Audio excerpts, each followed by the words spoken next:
Voici le classement ultime des 10 acteurs les plus redoutables et intraitables de toute l'histoire d'Hollywood. Vous n'allez jamais croire qui se trouve sur cette liste.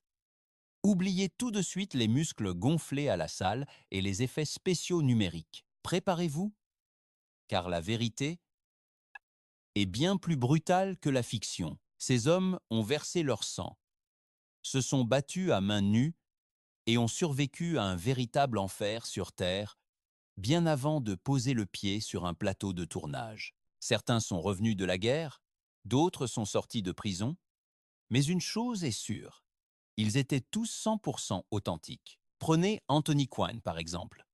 Il n'est pas né sous les projecteurs ni devant les caméras, non.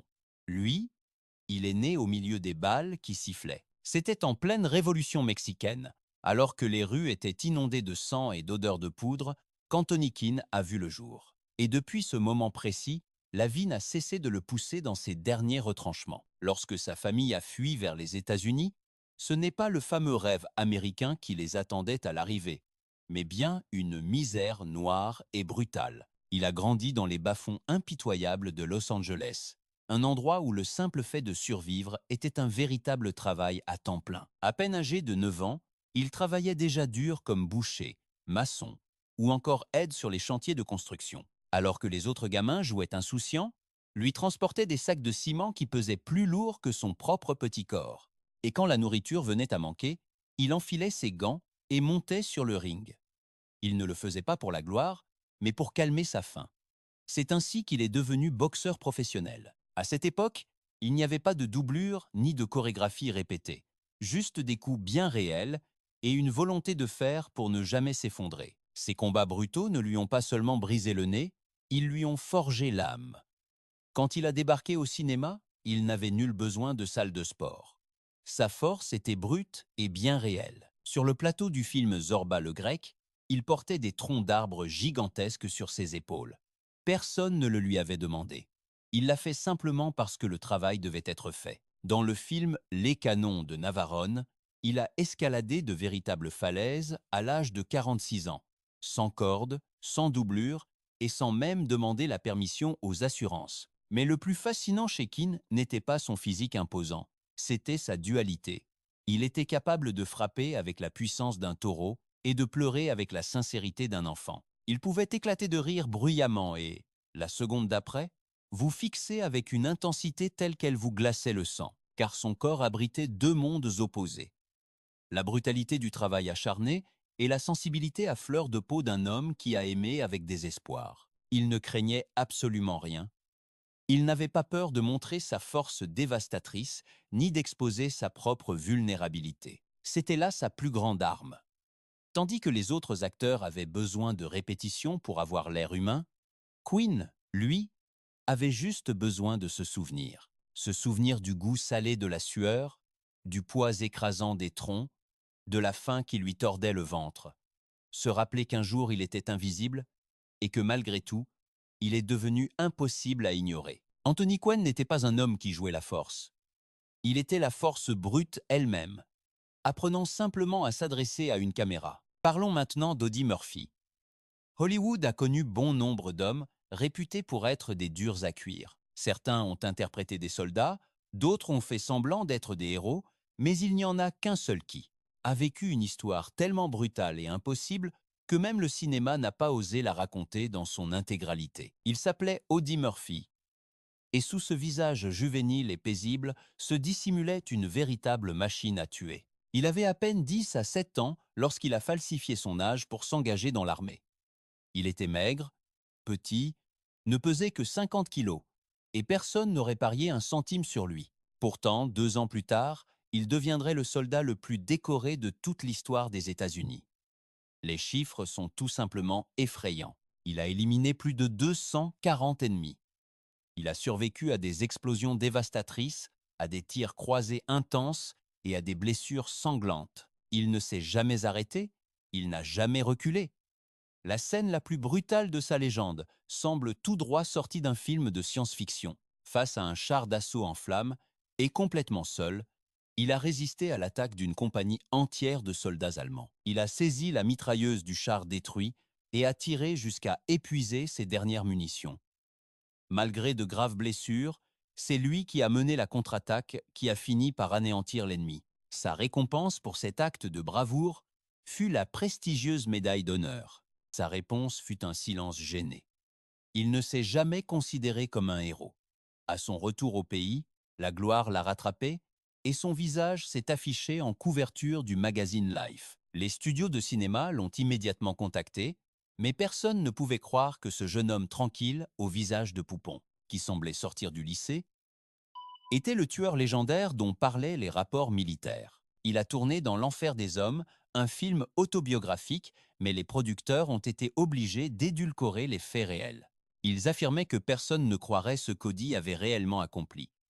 C'était tout simplement trop incroyable, trop brutal, et bien trop réel pour l'écran. Mais la guerre ne s'est jamais vraiment terminée pour lui.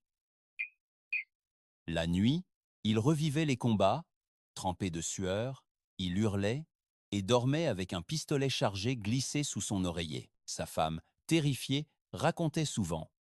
Pendant ces moments-là, ce n'était plus Audi, c'était quelqu'un d'autre. Il ne s'en est jamais vanté, il n'a jamais cherché à être sous les feux de la rampe pour ça.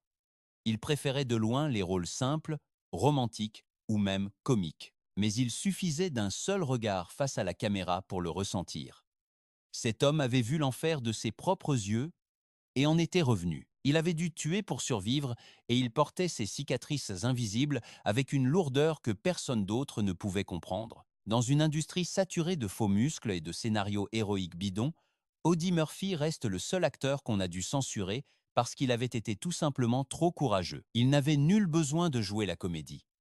La guerre l'avait déjà transformé en une véritable légende, car parfois, le visage le plus innocent est celui qui dissimule le danger le plus mortel. James Cagney ne mesurait pas plus d'1,65 m. Il ne possédait pas de muscles exagérés, ni une voix de stentor qui fait trembler les murs. Mais lorsque James Cagney entrait en scène, plus personne n'osait respirer. Car quelque chose dans sa posture, dans son regard, dans sa précision absolue disait ce que beaucoup hurlaient sans jamais y parvenir. Faut pas me chercher, il est né dans le Lower East Side de Manhattan, un quartier impitoyable où l'enfance n'existait pas. Là-bas, survivre signifiait devoir se battre chaque jour que Dieu fait. Les bagarres n'étaient pas un sport. Elles étaient une nécessité. Elles étaient violentes. Et il se battait comme si sa vie en dépendait. Parce que bien souvent, c'était exactement le cas. Mais le destin, toujours capricieux, lui a offert une arme totalement inattendue, la danse. Cagney s'est entraîné comme un danseur professionnel. Et cela a tout changé. Il n'a pas abandonné son instinct de combattant, il l'a affiné, il l'a rendu plus exact, plus dangereux encore. Ses mouvements, que ce soit sur le ring ou face à la caméra, étaient de la pure chorégraphie mortelle. Lorsqu'il décochait un coup de poing sur scène, ce n'était pas du cinéma, c'était de la mémoire musculaire. Chaque coup avait une direction précise, chaque geste avait son propre rythme. C'était un boxeur avec la précision d'un danseur. Ou peu, être un danseur avec la rage d'un gamin des rues. Le réalisateur Raoul Walsh l'a résumé ainsi. Cagney savait donner un coup de poing mieux que n'importe quel acteur que j'ai connu, parce qu'il en avait donné pour de vrai et ça se voyait. Son énergie était contenue, électrique, totalement imprévisible. Il pouvait vous sourire comme un ami et, la seconde d'après, exploser comme une arme chargée. Mais ce n'était pas le chaos, c'était un contrôle absolu, une coordination née dans la douleur. En dehors des plateaux de tournage, il n'avait rien à prouver à personne. Il était calme, respectueux, un vrai gentleman. Mais personne de sensé n'aurait osé le provoquer. Comme l'a dit un jour Bob Hope, Cagney était le genre de type qui vous mettait K.O. d'un coup, puis vous relevait pour vous offrir un verre. Il n'a jamais utilisé sa taille comme excuse. Il n'a jamais eu besoin d'élever la voix pour se faire remarquer. Parce que lorsqu'on a vécu au milieu des coups, des rues défoncées et de la faim, la vraie, on n'a pas besoin de feindre la dureté. On la porte déjà en soi, et c'est pour cela que lorsque James Cagney apparaissait à l'écran, vous ne voyez pas un acteur jouant le rôle d'un gangster. Vous voyez un homme qui en avait été un pour de vrai. Charlton Heston, sur grand écran, ouvrait les mers, libérait les esclaves et commandait des armées entières. Mais hors plateau, Charlton Heston n'avait pas Dieu à ses côtés. Il n'avait que son corps meurtri et une volonté indomptable. Avant de porter les tables des 10 commandements, Il a tenu une mitrailleuse en tant qu'artilleur aérien pendant la Seconde Guerre mondiale.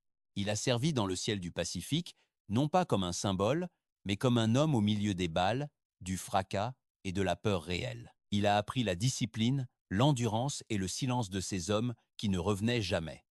Quand la guerre a fini, Hollywood l'a transformé en mythe. Son physique semblait sculpté par Michel-Ange lui-même. Mais ce que personne ne voyait, c'était la douleur qu'il portait chaque jour. Lors d'une scène dans la plus grande histoire jamais contée, il s'est déchiré les ligaments de l'épaule. On lui a proposé d'arrêter le tournage. Sa réponse? Enveloppez-le avec du ruban adhésif. J'ai une croix à porter et il a continué à tourner l'après-midi même. Mais la plus grande bataille d'Eston ne s'est livrée ni sur un plateau, ni dans le ciel. Elle s'est jouée dans son propre corps. Des années après le tournage de Le Conquérant, un film réalisé à quelques kilomètres à peine d'un site d'essai nucléaire, les diagnostics ont commencé à tomber. Sur les 220 membres de l'équipe, près de la moitié a développé un cancer. Eston aussi. On lui a retiré un poumon. Respirer était devenu une véritable torture. Chaque ligne de dialogue demandait un effort titanesque. A-t-il pris sa retraite? Absolument pas. Il a continué à travailler, il a continué à se battre, il est resté Charlton Heston. Pendant Ben-Hur, il a refusé d'utiliser des doublures pour les scènes brutales de char. Chaque choc, chaque secousse était réel. Il savait que le public verrait tout. Et si le prix à payer était la douleur, il était prêt à le régler. Les acteurs modernes réclament des doublures, la climatisation, des ralentis. Heston ne demandait qu'une chose: laissez-moi le faire moi-même. Parce que lorsqu'il interprétait Moïse, Judas Ben-Hur ou n'importe quelle légende, il ne le faisait pas dans la fantaisie, il le faisait dans le sacrifice. Chaque pas qu'il faisait était une victoire contre la maladie, contre l'usure, contre la mort elle-même. Il était lui-même le miracle, un guerrier déguisé en prophète, un homme qui saignait de l'intérieur, mais ne permettait jamais que cela se voie à l'écran. Et c'est pour cela qu'aujourd'hui encore, son ombre est plus grande que celle de beaucoup de ceux qui sont venus après lui. John Wayne, à l'écran, c'était l'image définitive du cow-boy, droit, silencieux, avec un regard qui en disait plus que 1000 mots. Mais John Wayne n'était pas une coquille vide. Il n'avait pas besoin de paraître fort. Il l'était. Et il l'a prouvé maintes et maintes fois. Son histoire a commencé dans la dure réalité de l'Amérique rurale du XXe siècle. Il a travaillé à porter des meubles, à déplacer des décors, à faire tout ce que les autres refusaient de faire. Il n'est pas arrivé à Hollywood par piston ni par simple charisme. Il s'est imposé par la force brute. Son corps encaissait les coups comme un mur de briques. Sur le tournage d'Alamo, il a fait une chute de cheval et s'est brisé plusieurs côtes, nettes. Du repos? Pas question. Même pas en rêve. Il s'est bandé le torse, a avalé des analgésiques et a continué à tourner comme si de rien n'était. La douleur n'a jamais été une excuse pour lui. Mais sa plus grande bataille, il l'a menée en silence. En 1964, les médecins lui ont retiré un poumon et 4 côtes après un diagnostic de cancer. N'importe qui d'autre aurait pris sa retraite sur le champ. Mais John Wayne n'était pas n'importe qui. C'était une force de la nature. Il est retourné au boulot quelques mois plus tard, a monté à cheval et a filmé des fusillades intenses sans jamais montrer le moindre signe de faiblesse. Et le pire restait à venir.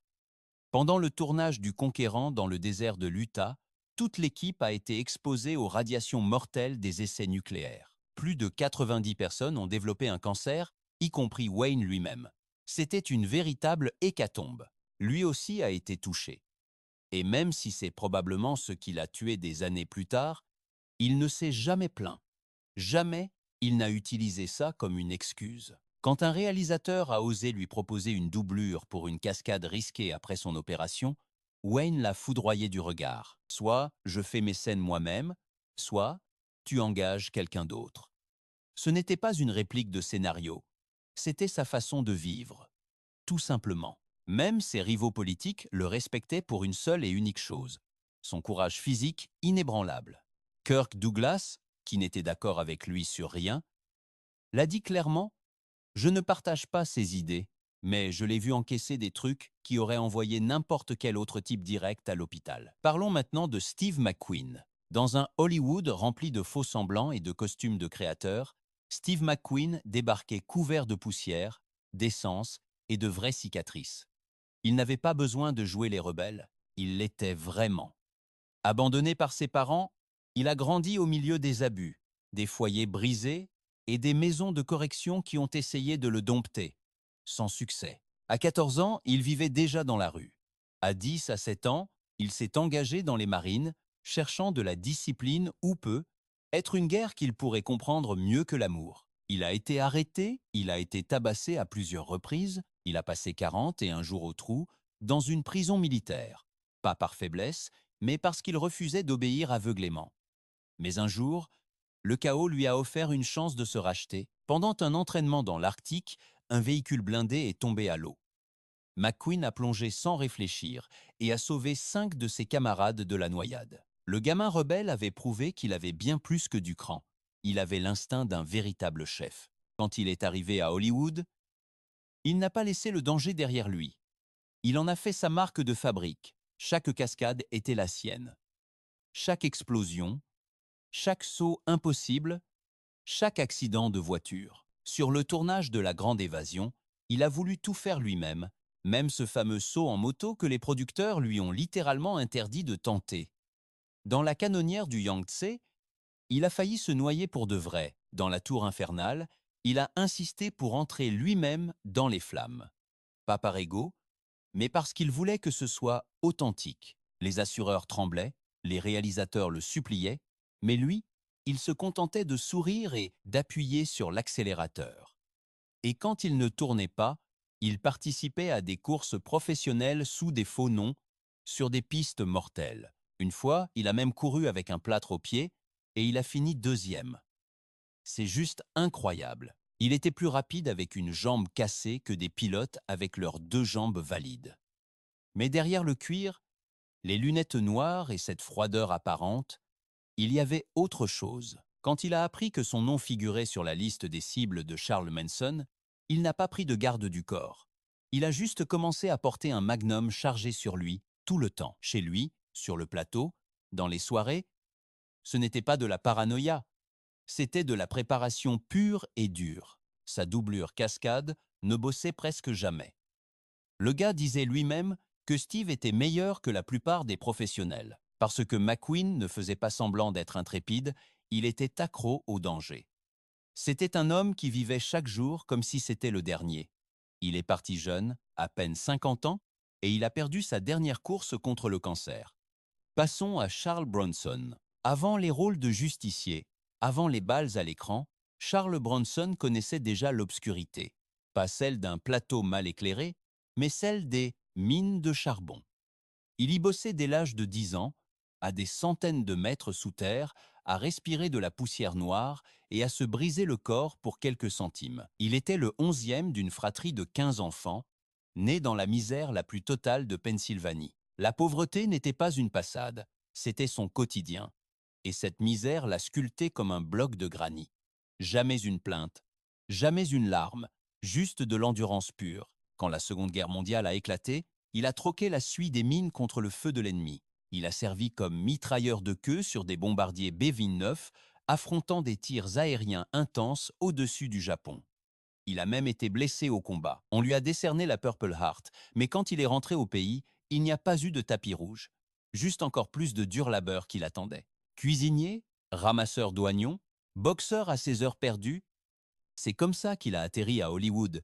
Il ne cherchait pas la gloire, il cherchait juste à manger. Et ce qu'il a trouvé, c'est un micro, une caméra et un personnage qu'il n'avait même pas besoin de jouer. L'homme silencieux, celui qui peut vous tuer sans jamais hausser le ton. Ses coups à l'écran étaient différents, parce qu'il n'était pas inspiré par des films, mais par l'instinct de survie. Jean-Michael Vincent, son partenaire dans le film Le Flingueur, l'a dit très clairement, sans prendre de pincettes. Il m'a juste attrapé par la chemise lors d'une scène et m'a littéralement coupé le souffle.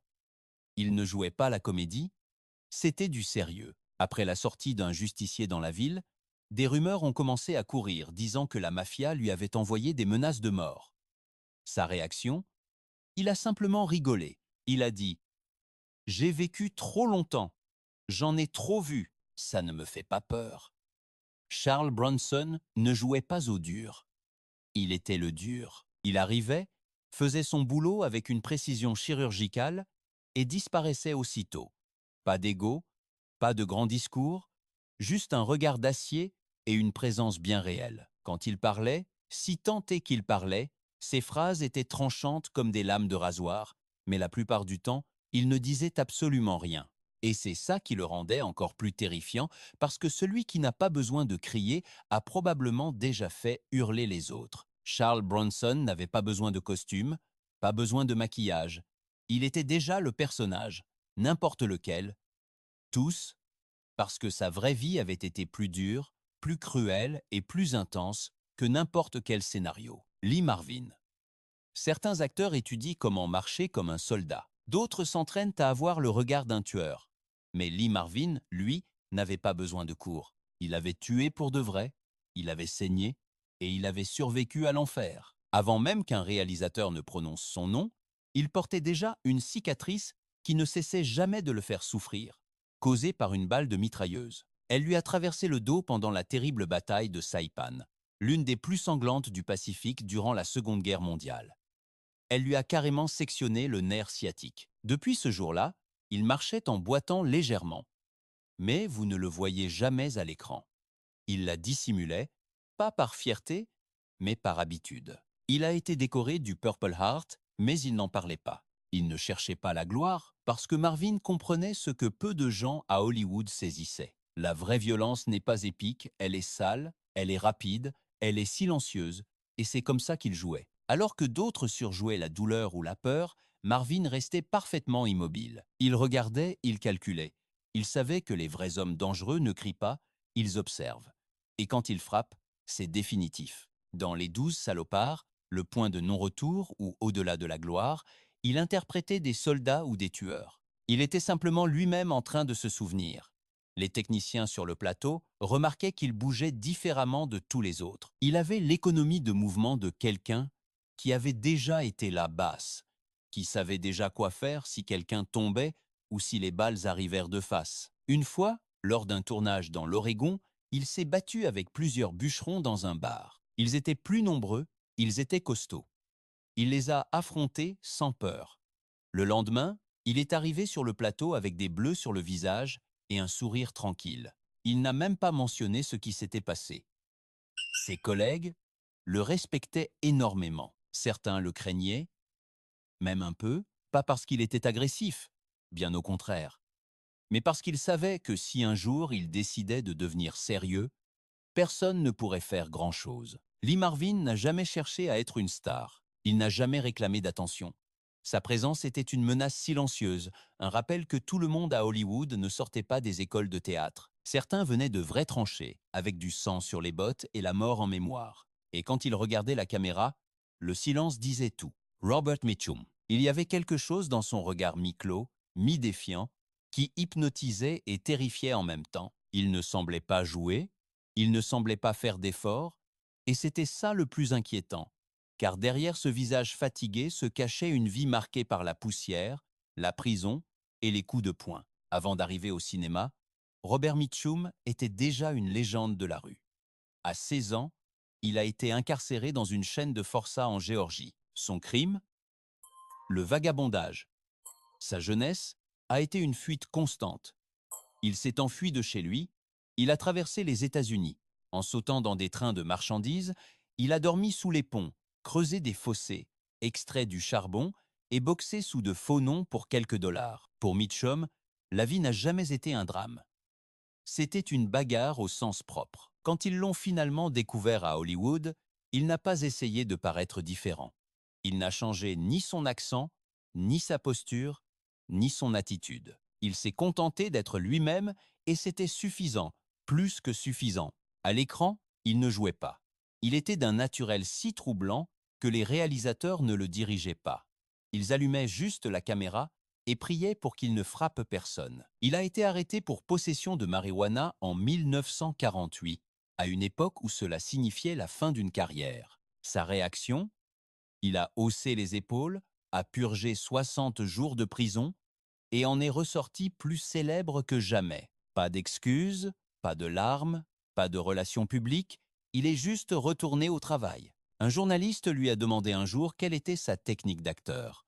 Mitchum a répondu: c'était tout lui, brut, direct, brutalement authentique. Ses partenaires de jeu avouaient se sentir mal à l'aise près de lui, non pas parce que ce n'était pas du tout bruyant, bien au contraire. Il dégageait ce calme olympien propre à ceux qui ont vraiment connu la bagarre et qui n'ont plus rien à prouver à personne. Sa véritable force résidait dans son indifférence totale. Il ne jouait pas les durs, il n'interprétait pas des méchants ou des anti-héros, il se contentait d'être là, planté devant vous, à observer, et cela suffisait amplement pour que tout le monde soit persuadé qu'il pouvait vous briser l'âme d'une simple phrase ou d'un silence pesant. Robert Mitchum était ce genre de type qu'Hollywood n'a jamais réussi à dompter ni à contrôler. Un homme qui a traversé le pays à pied, qui s'est battu pour un morceau de pain, qui a été arrêté, qui a survécu à tout cela pour ensuite transformer ce vécu en art, sans jamais chercher à plaire à qui que ce soit. Il n'avait besoin ni de récompense ni de scandale retentissant, juste d'une caméra et de sa propre vérité brute. Kirk Douglas. S'il y avait bien un mot pour définir cet homme, c'était inarrêtable. Il n'est pas né avec une cuillère en argent dans la bouche, loin de là. Il n'avait aucun piston dans l'industrie. La seule chose qu'il possédait vraiment, c'était la faim, au sens littéral du terme. Élevé dans une pauvreté des plus brutales, fils d'immigrants analphabètes, il a passé son enfance à vendre de la ferraille juste pour pouvoir manger. Mais quelque chose rugissait au fond de lui. Avec les jointures écorchées et une volonté tranchante comme une lame de rasoir, il a décroché une bourse de lutte pour entrer à l'université. Et lorsque la Seconde Guerre mondiale a éclaté, il n'a pas hésité une seule seconde. Il s'est engagé dans la marine, servant lors de missions périlleuses à bord de chasseurs de sous-marins. Il a été blessé et démobilisé, mais il ne s'est jamais plaint. À son retour, il s'est frayé un chemin à Hollywood à la force des poings. Il ne jouait pas avec de la technique, il jouait avec une rage pure. Pour le film Spartacus, il s'est entraîné avec de vrais lutteurs, refusant les doublures et encaissant de vrais coups à chaque prise. Une chute sur le plateau l'a laissé presque paralysé pendant des jours. Mais dès la seconde suivante, il tournait à nouveau. L'industrie le respectait énormément. Les réalisateurs le craignaient car il n'acceptait aucune excuse, aucune pause, aucun «ce n'est pas possible». Quand quelque chose devait être fait, il le faisait, point final. À 72 ans, Kirk a survécu à un accident aérien qui a tué 2 personnes. Son corps était brisé, sa colonne vertébrale en miettes, les médecins pensaient qu'il ne remarcherait plus jamais. Non seulement il a marché, mais il est retourné sur les plateaux. Et quand on croyait que la vie ne pouvait plus le frapper, il a subi un accident vasculaire cérébral et a perdu l'usage de la parole. Sa voix, son arme la plus redoutable, s'est éteinte. Beaucoup auraient disparu, beaucoup auraient abandonné. Mais Douglas a réappris à parler, lettre après lettre, douleur après douleur. Car s'il y a bien une chose que Kirk Douglas savait faire, c'était se battre, toujours et contre tout. Stanley Kubrick, qui n'était pourtant pas du genre à faire des compliments, a résumé cela en une phrase. Quand Kirk disait que quelque chose allait arriver, ça arrivait.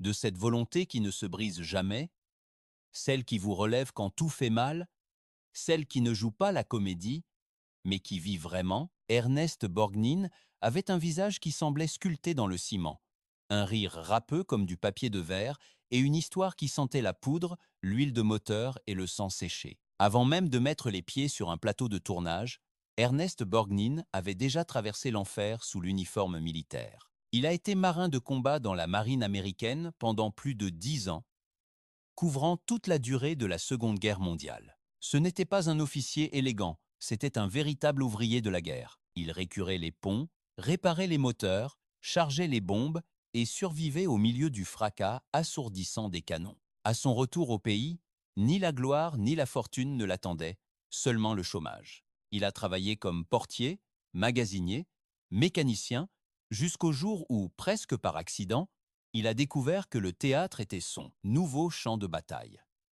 Mais il n'a jamais laissé derrière lui l'homme qu'il avait été, il l'a simplement transformé en personnage. Il avait une présence brutale.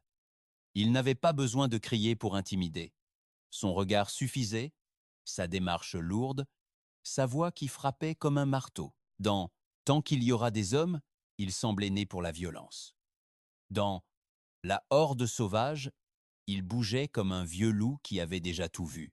Mais dans Marty, le rôle qui lui a valu l'Oscar, il a dévoilé quelque chose de bien plus troublant, la tendresse d'un homme brisé de l'intérieur qui n'a jamais perdu sa dignité. Contrairement aux acteurs de la méthode, Borgnine n'étudiait pas les émotions, il les avait vécues dans sa chair. Il savait ce qu'était la peur, l'épuisement total, la perte et la loyauté inébranlable. Ses partenaires de jeu le sentaient bien quand Borgnine restait silencieux. On ne savait jamais s'il allait vous prendre dans ses bras ou vous arracher la tête. Et ce n'était pas une question de jeunesse. À 60, 70 et même à 90 ans, il tournait encore, réalisant ses propres cascades. Il refusait les doublures et ignorait la douleur. Un jour, on lui a demandé pourquoi il ne prenait pas sa retraite. Il a répondu avec un sourire en coin. Prendre ma retraite de quoi? De vivre? Ernest Borgnine n'était pas une star. C'était une force de la nature, une présence, le symbole de ce qui arrive quand un homme traverse la guerre et décide de ne plus jamais rien simuler. Parce que, voyez-vous, certains acteurs jouent les durs, mais lui, il l'était vraiment. Il l'était tout simplement. C'était une évidence. Tom Hardy. Il n'a pas toujours été cet acteur respecté que l'on connaît aujourd'hui. Au tout début, Tom Hardy n'était rien d'autre qu'un véritable problème. À 15 ans à peine, il se battait déjà, consommait du crack et rêvait de devenir un gangster.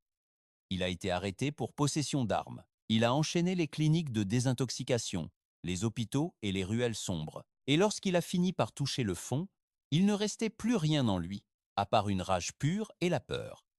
C'était soit mourir, soit revenir métamorphosé. Pour le film Bronson, il a pris 20 kilos de muscles, s'est entraîné avec de vrais criminels et a plongé si profondément dans la psyché d'un sociopathe que les psychologues disaient « ce n'est plus du jeu, c'est de la possession ». Pour Warrior, il ne s'est pas économisé. Il s'est entraîné comme un authentique combattant de MMA, boxe, jiu-jitsu, grappling, régime militaire strict.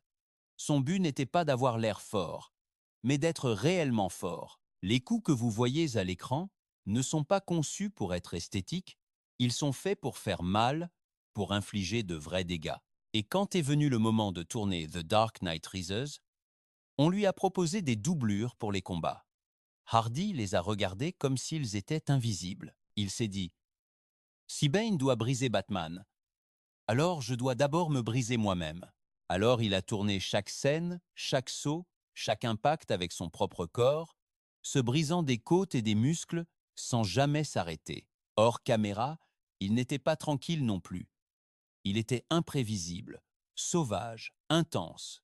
Mais cette énergie débordante, il l'a canalisée, il ne l'a pas éteinte, il l'a domptée par l'entraînement. Il est devenu un ambassadeur dévoué de la lutte contre les addictions, un pratiquant d'arts martiaux et un protecteur silencieux. Une fois, il a poursuivi un voleur en pleine rue, courant pieds nus et sautant les murs tel un loup en chasse. Quand il l'a rattrapé, il l'a immobilisé et a attendu la police. Les témoins ont raconté. C'était comme voir un animal chassé, non pas par colère, mais par pur instinct. Tom Hardy ne cherche pas la sympathie. Il ne demande pas le respect.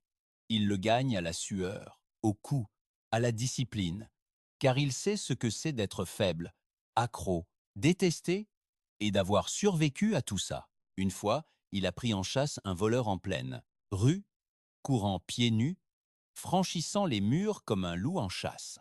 Lorsqu'il l'a atteint, il l'a plaqué au sol et a attendu les forces de l'ordre. Les témoins ont affirmé « C'était comme observer un animal en chasse, guidé non par la rage, mais par l'instinct. » Tom Hardy ne cherche pas la pitié. Il ne réclame pas le respect, il l'arrache avec sa sueur, ses coups et sa discipline, parce qu'il connaît la faiblesse, l'addiction, la haine et la survie.